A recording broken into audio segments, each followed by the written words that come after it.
शहर की भीड़-भाड़ वाली गलियां धूल और शोर से भरी सड़कों पर जब हर कोई अपने-अपने काम की जल्दी में भाग रहा होता था, तभी एक कोने में एक सादा-सा बुजुर्ग अपनी सब्जियों की टोकरी सजा रहा होता था। उनका नाम था चंद्र प्रकाश।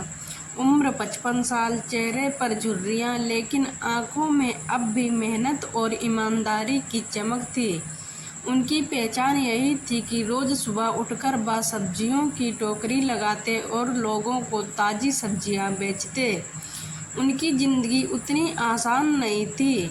वे पढ़े लिखे ज़्यादा नहीं थे, लेकिन एक चीज़ उन्होंने पूरी ताकत से निभाई थी, अपनी दोनों बेटियों की परवरिश और शिक्षा।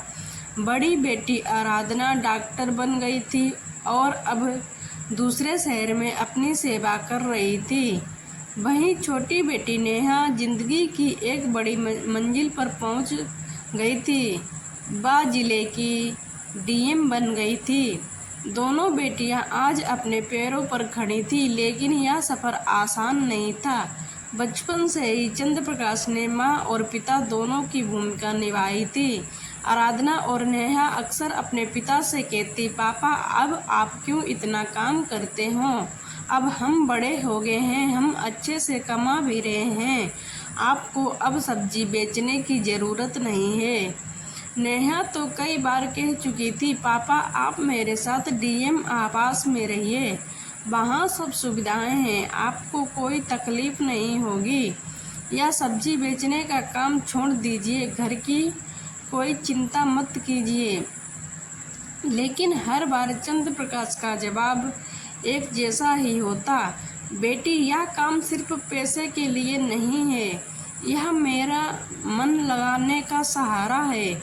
मैं लोगों से मिलता हूँ, उनसे बातें करता हूँ, मुझे इससे सुकून मिलता है। अगर मैं यह छोड़ दूँ तो मेरा मन नहीं लगेगा। बेटियाँ उनकी जिद देख चुप हो जाती। उन्हें भी मालूम था कि उनके पापा का मन साफ है। उनके लिए मेहनत सिर्फ रोटी कमाने का जरिया नहीं थी, बल्कि ज़िंदगी जीने का तरीका था। लेकिन एक दिन वही सब्जी की टोकरी चंद्र प्रकाश जी की जिंदगी का सबसे बड़ा इम्तिहान बन गई। उस दिन बाजार हमेशा की तरह गुलजार था। लोग इधर उधर भाग रहे थे। तभी अचानक एक पुलिस इंस्पेक्टर वहां आया। उसने रोब झाड़ते हुए पूछा, ओ भाई, टमाटर कितने के दिए हैं? चंद्र प्रकाश ने सीधा जवाब दिया, साहब 80 रुपये किलो हैं। इंस्पेक्टर ने बिना तर्क किए 1 किलो टमाटर तौलवा लिए। जब चंद्र प्रकाश ने पैसे मांगे तो इंस्पेक्टर भड़क गया। महंगे बेचते हो, 1 रुपया भी नहीं दूंगा। चंद्र प्रकाश जी विनम्रता से बोले, साहब मेहनत से लाए हैं, हमें भी अपना घर चलाना होता है, कृपया पैसे दे दीजिए। लेकिन इंस्पेक्टर अपनी अकड़ में था। उसने कहा, अरे हट, तू मुझे सिखाएगा? तू पुलिस को डरता नहीं है? इतना कहकर उसने चंद्र प्रकाश को धक्का दे दिया। बेचारे चंद्र प्रकाश गिर पड़े। चारों तरफ भीड़ थी, लोग तमाशा देख रहे थे। किसी ने आगे बढ़कर बुजुर्ग की मदद नहीं की। शाम को यह बात नेहा तक पहुंची। वह सुनते ही आग बबूला हो गई। उनके दिल में तूफान मच गया। कैसे किसी की हिम्मत हुई कि मेरे पापा को धक्का देने की, और वो भी एक पुलिस इंस्पेक्टर की। लेकिन नेहा सिर्फ गुस्से में नहीं थी, वह एक अधिकारी थी। उनके पास दिमाग और कानून की ताकत थी।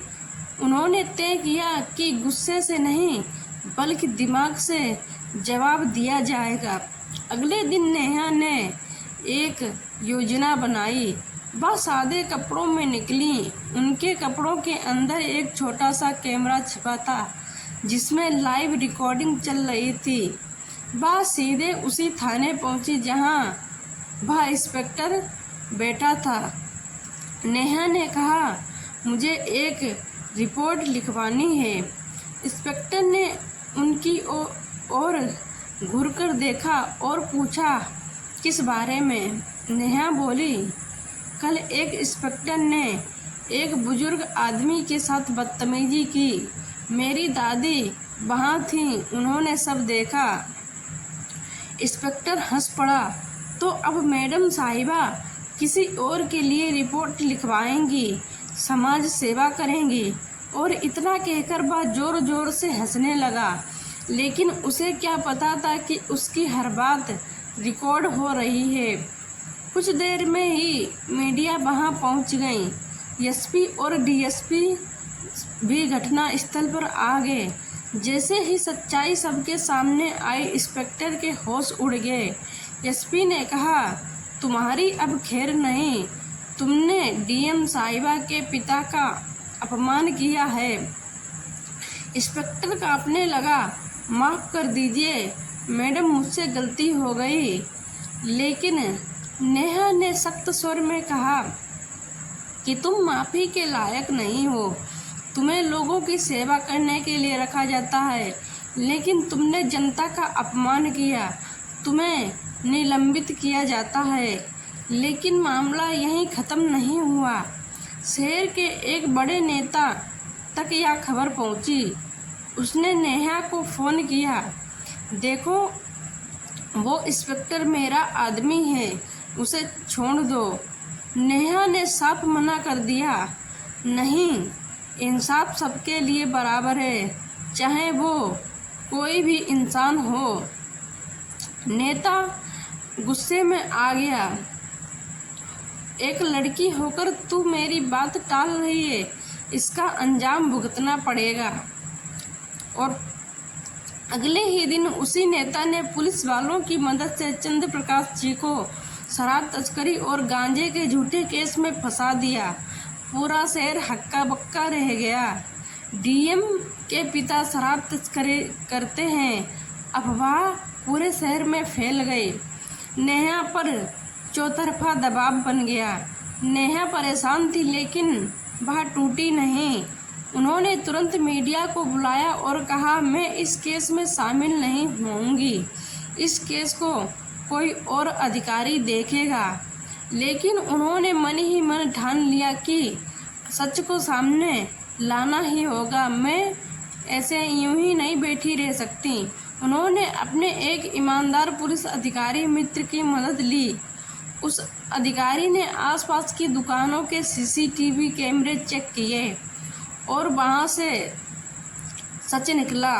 वीडियो में साफ दिखा कि एक पुलिस वाले ने चोरी छिपे शराब और गांजे की थैली चंद्र प्रकाश की टोकरी में रख दी थी। ये सबूत अदालत में पेश किए गए। जांच से साफ हुआ कि इसके पीछे वही नेता था। नेता और उसका आदमी गिरफ्तार कर लिए गए। अदालत में नेहा ने कहा, तुम जैसे लोगों ही समाज में जहर घोलते हो। नेताओं का काम देश को बनाना है, बिगाड़ना नहीं। पूरा शहर नेहा की हिम्मत का कायल हो गया। दोस्तों, इस कहानी से हमें यह सीख मिलती है कि पद का बड़ा होना किसी को सब कुछ करने का अधिकार नहीं देता। चाहे आप किसी भी पद पर हो, चाहे डीएम हो या कोई नेता, अगर आपका काम लोगों की सेवा करना है तो आपको ईमानदारी, न्याय और कानून का पालन करना होगा। हमने देखा कि नेहा डीएम जिम्मेदार और अपने पिता की रक्षा करते हुए कानूनी तरीके से सच्चाई सामने लाई।